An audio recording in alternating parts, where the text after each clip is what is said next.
नमस्कार, मैं हूं रितेश मिश्रा। आज पुरवैया क्राइम स्पेशल में हम आपको दिखाएंगे कि मां की गोद से बच्चा छीनने की जुर्म की दास्तान। कैसे नन्हे हाथों ने सीखे मोबाइल चोरी की ट्रेनिंग। ये भी दिखाएंगे कि एक दुल्हन के अरमानों की किसने ले ली बलि, किसे मिली टोकने के बदले मौत की सजा, और पटना पुलिस को हासिल हुई कौन सी बड़ी कामयाबी। तो आइए शुरू करते हैं पुरवैया क्राइम स्पेशल।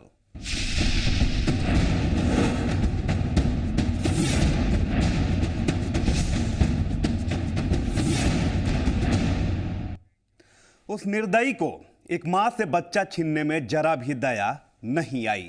नवजात बच्चा और उसकी मां दोनों गिर गए, लेकिन वो बच्चा छीनने में लगा रहा। उसके बेरहम इरादे यहीं खत्म नहीं हुए। उसने बच्चे को बचाने में गिरी मां के ऊपर अपनी मोटरसाइकिल चढ़ाने में भी गुरेज नहीं की। फिर इसके बाद क्या हुआ, आप खुद देखिए। अगर आप नवजात बच्चे के माता पिता हैं और आप पटना में रहते हैं तो आप सावधान हो जाएं। पटना में घूम रहा है बच्चा चोर। कहीं उसकी नजर आपके बच्चे पर भी तो नहीं। यह है वो मां जिसके बच्चे को चुराने की कोशिश की गई। बच्चा चोर की हिम्मत तो देखिए। मां की गोद से बच्चे को छीनने में उसे जरा भी डर नहीं लगा। थोड़ा आगे थे, मैं पीछे पीछे आ रही थी बच्चा लेकर। वो सोचा कि बच्चा छीन के भाग जाऊंगा, बाइक पे हूँ तो मैं कोई कुछ कर नहीं पाएगा मेरे को। और इतनी भीड़ भाड़ इस जगह थी और ट्रैफिक खूब था ना, तो इस मैंने सोचा कि मैं बच्चे की छोड़ के चले जाऊंगी, लेके छीन के। कोई कुछ कर नहीं सकता, बाइक पे हूँ तो अकेली है। अब देखिए इस मासूम को। यही है वो नवजात बच्चा जिसे चुराने की कोशिश की गई। जब बच्चे को चुराने की कोशिश नाकाम रही तो बच्चा चोर ने इस बच्चे की मां के ऊपर अपनी बाइक चढ़ाने से भी गुरेज नहीं किया।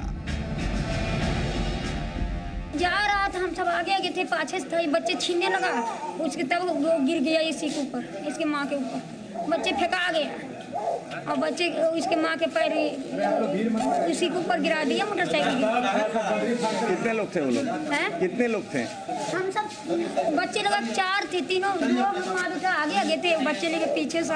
आप लोग कहाँ जा रही थी? मैं ये आ रही थी वहाँ से, बिहार से, ट्रेन पकड़ने के लिए। ये संपूर्ण क्रांति तो वो छूट गया ट्रेन से। देखे उधर से गाड़ी लेट। अब तक तो निजी नर्सिंग होम से दूध मुहे बच्चों को चुराते तो आपने सुना था, लेकिन एक मां की गोद से ही उसके कलेजे के टुकड़े को छीनने की कोशिश भी अब की जाने लगी है। इस घटना के बाद आप बच्चा चोरों की बढ़ती हिम्मत को खुद समझ सकते हैं। यह पूरा मामला जक्कनपुर थाना क्षेत्र का है। बच्चे की मां बिहार शरीफ की रहने वाली है। वो दिल्ली जाने के लिए ट्रेन पकड़ने पटना पहुंची थी, लेकिन उसे क्या पता था कि वो दिल्ली पहुंचने की बजाय पटना के अस्पताल में भर्ती हो जाएगी।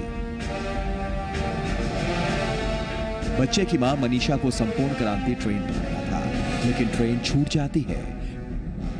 ट्रेन छूटने के बाद वो अपनी मौसी के घर जाने के लिए निकलती है, लेकिन रास्ते में उसकी गोद से उसके लाडले को एक शख्स छीनने की कोशिश करता है। इस बीच मनीषा गिर जाती है। बच्चा चोर बच्चे को छीनने में नाकाम रहता है, लिहाजा गुस्से में वो मनीषा के ऊपर अपनी बाइक चढ़ा देता है। मौसी का आ रहे थे तो हमारी गाड़ी छूट गई थी हमारी, तो हम इसलिए आ रहे थे इनके यहाँ। तो रास्ते में आदमी ना तो आप पीछे से पकड़ के छीनने लग गया बच्चा। और ये आदमी पी रखा था। ये आदमी फिर मारने के बाद ना तो फिर ये छीन के तो ना इसके टांग पे चढ़ा के तो वो ना फिर मोटरसाइकिल बैठ के भाग रहा था वो लड़का। वहाँ पे पुलिस थी? हैं? वहाँ पे पुलिस थी? हाँ पुलिस थी। तो आप लोगों ने हल्ला किया? हाँ हमने बहुत हल्ला किया। क्या पुलिस आई थी वहाँ पे? हाँ आई थी। उसके बाद क्या बच्चा वो आदमी पकड़ाया? हाँ पकड़ा गया वो लड़का। बच्चे को बचाने की कोशिश में मनीषा चिल्लाने लगती है। उसकी आवाज सुनकर आसपास के लोग और पुलिस भी वहां पहुंच जाती है और फिर इसके बाद आम लोग और पुलिस मिलकर इस बच्चा चोर को पकड़ लेते हैं। हुआ कि महिला को उसे ठोकर लगा है, बस इतना ही। हम लोग को हॉस्पिटल ले जाने का आदेश हुआ, हम हॉस्पिटल लेके आए हैं। लेकिन इस हादसे में मनीषा घायल हो जाती है और उसे अस्पताल में भर्ती कराया जाता है, लेकिन उसके चेहरे पर खौफ अभी भी देखा जा सकता है। ऐसा नहीं है कि ये बच्चा चोरी का कोई पहला मामला हो। इससे पहले भी अस्पतालों में नवजात बच्चे को गायब करने का मामला सामने आ चुका है। इतना ही नहीं, बुधवार की रात का भी एक मामला है। पीरबहोर थाना इलाके में ऑटो में बैठी एक महिला का बैग लेकर चोर फरार हो जाता है। अब सवाल यह उठता है कि जनता के रखवाले पुलिस की नींद इतनी घटनाओं के बाद भी क्यों नहीं खुल रही, या फिर अपराधियों की रफ्तार के आगे पुलिस की चाल सुस्त है। अमित कुमार, जी मीडिया, पटना। जिस उम्र में नन्हे हाथों में होनी चाहिए कलम, उस उम्र में मासूमों ने गुनाह की ABCD को सीखना शुरू कर दिया। गुनाह की इस पढ़ाई को सीखने के बाद वो जुर्म की दुनिया में अपनी दस्तक देने लगता है। लेकिन ये उसकी इच्छा थी ही नहीं, बल्कि वो मासूम तो अब भी पढ़ने और भविष्य में कुछ करने की इच्छा रखता है। तो फिर कौन है इन मासूमों को गुनाह के रास्ते पर ढकेलने वाला? ये एक बड़ा सवाल।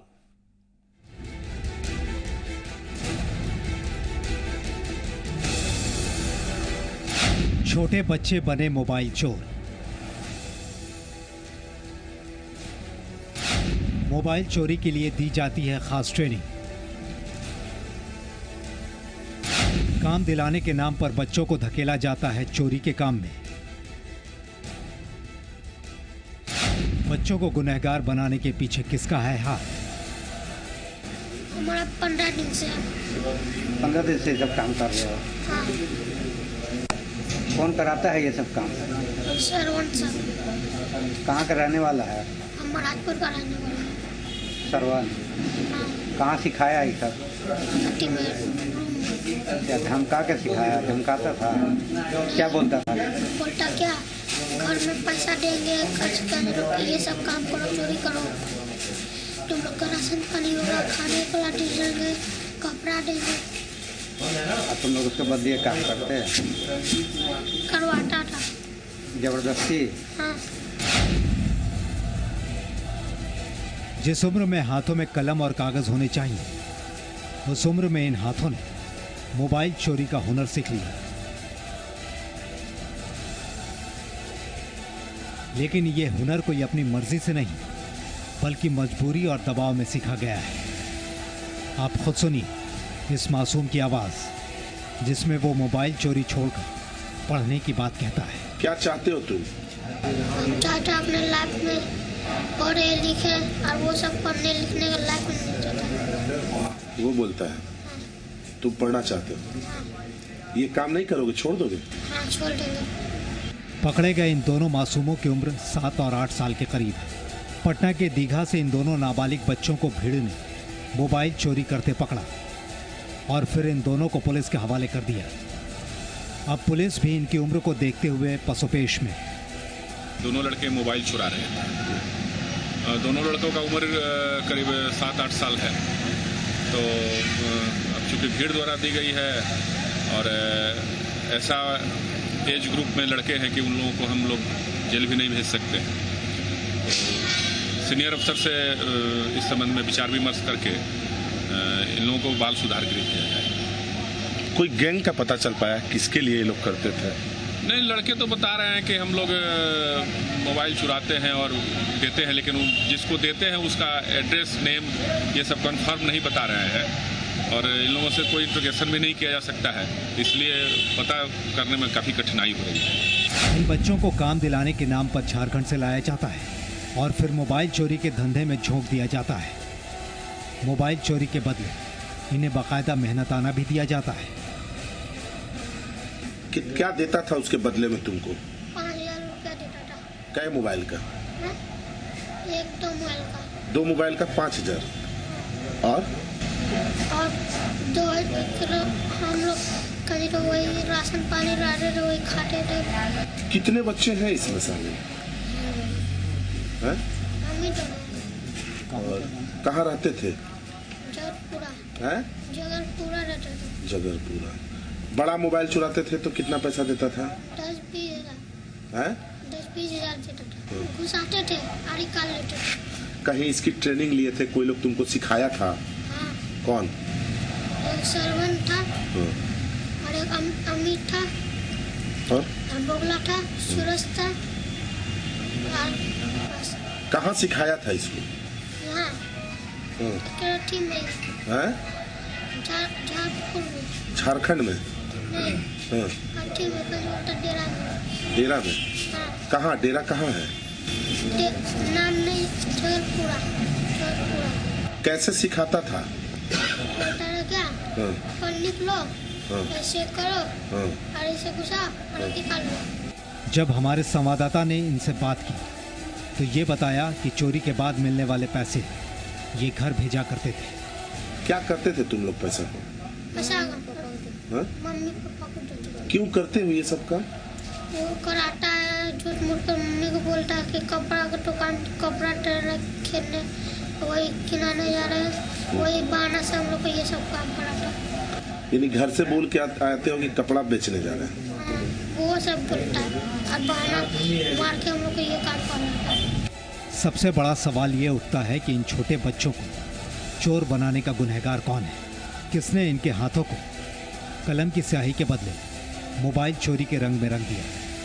ये रंग कई अनसुलझे सवाल को अपने पीछे छोड़ जाता है। इश्तियाक खान, जी मीडिया, दानापुर। दुल्हन के अरमानों को किसने दिया दगा, दिखाएंगे ये खबर, लेकिन एक छोटे से ब्रेक के बाद।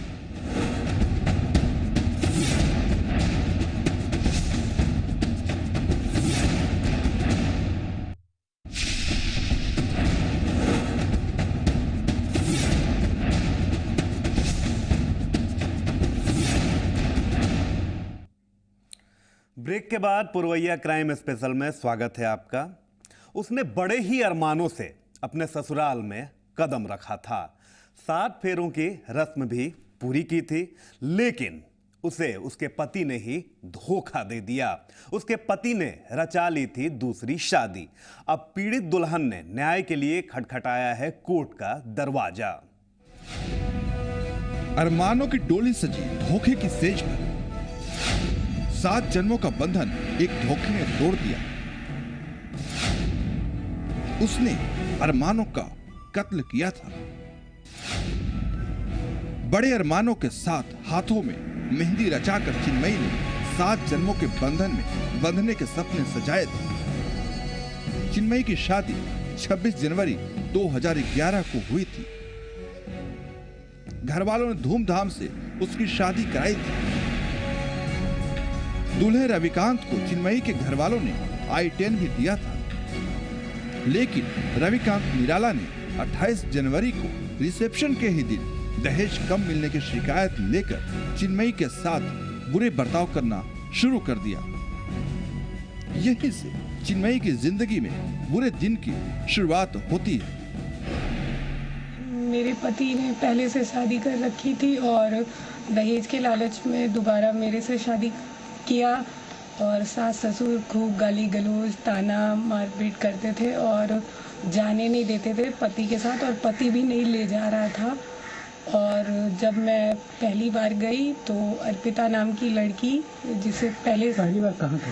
पहली बार अहमदाबाद गई तो वो लड़की वहीं मौजूद थी, उसी के साथ रहती है।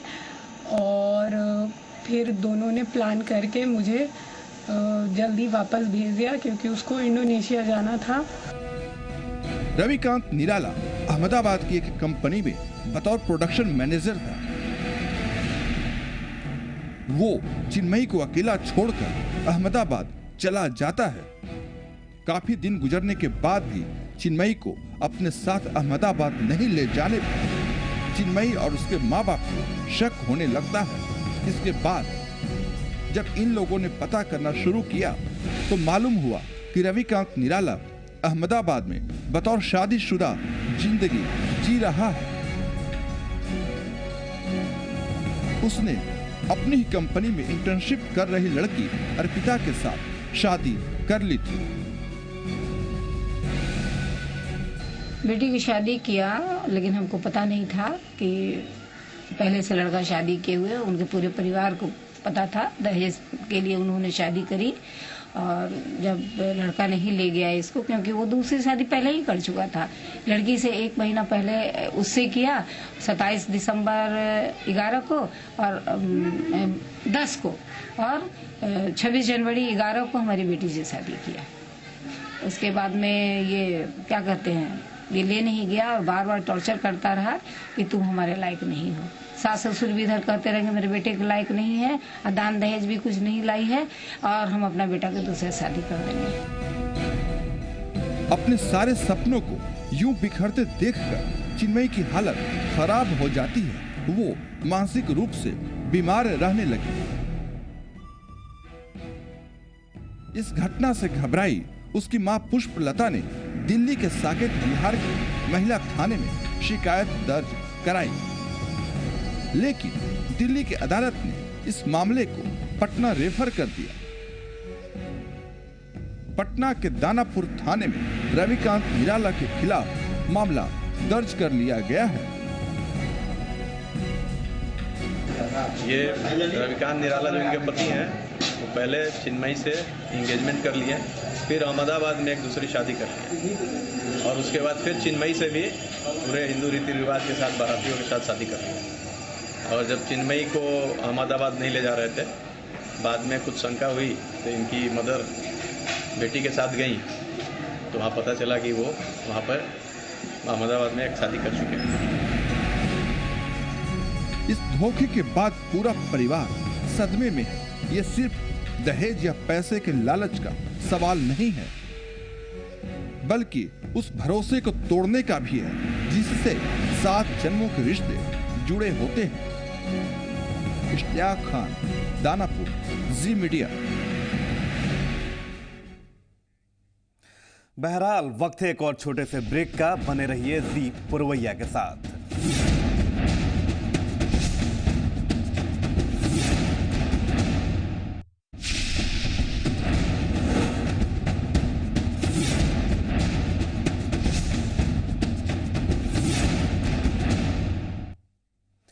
ब्रेक के बाद एक बार फिर से पुरवैया क्राइम स्पेशल में आपका स्वागत है। इन बदमाशों का गिरोह पुलिस की आंखों में धोखा देने में माहिर था। कई बार वो पुलिस की आंखों में धूल झोंकने में कामयाब भी रहे थे। इस गिरोह ने कुछ ही दिनों में कई लूट कांडों को अंजाम तक दे दिया था, लेकिन पुलिस ने इस गिरोह को अपने जाल में फंसा ही लिया और ये गिरोह पहुंच गया आखिरकार सलाखों के पीछे।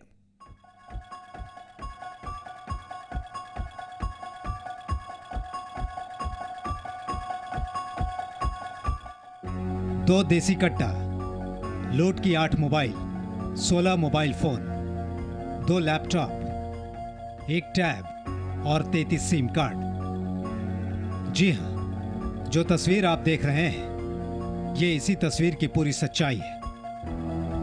इसके अलावा पुलिस ने 50,000 कैश भी बरामद किया है। पुलिस ने जिस गिरोह को पकड़ा है, वो कुछ महीनों में ही 10 से अधिक लूट की वारदात को अंजाम दे चुका है।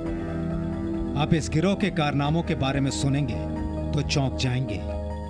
ये लोग जो सभी आलमगंज इलाका का जो है, पटना सिटी इलाके का है, वहाँ के रहने वाले हैं। और लूट के लिए जो है सामान्यतः जो तरीका रहता है कि जिसमें रात्रि के समय, विशेषकर देर रात 11 बजे के पश्चात जब सड़कें सुनसान हो जाती हैं, तो जो अंधेरे के कोने होते हैं या धुंध इत्यादि का फ़ायदा उठा के ये इस तरीके के जो उस समय मोटरसाइकिल सवार जा रहे थे उनको घेर के और वहाँ पे लूट के घटनाओं को अंजाम देते। पुलिस की आंखों में धूल झोंककर फरार हो जाने वाला ये गिरोह इस बार पटना पुलिस के बिछाए जाल में फंसी गया। ये लोग एक बड़ी लूट की घटना को अंजाम देने एक जगह इकट्ठा हुए थे। इस बात की खबर पुलिस को लग गई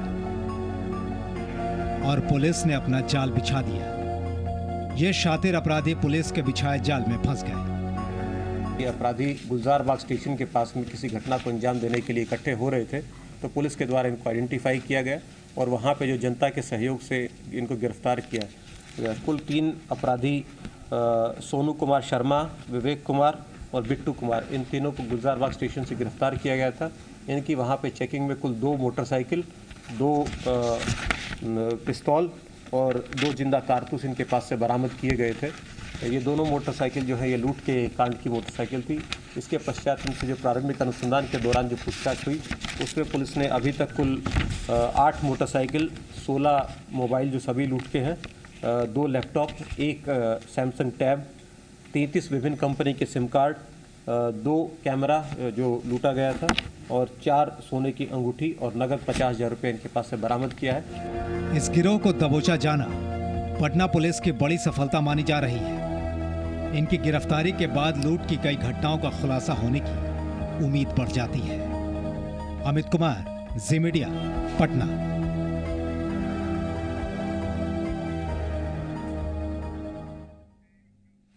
इसी के साथ पुरवैया क्राइम स्पेशल में आज बस इतना ही।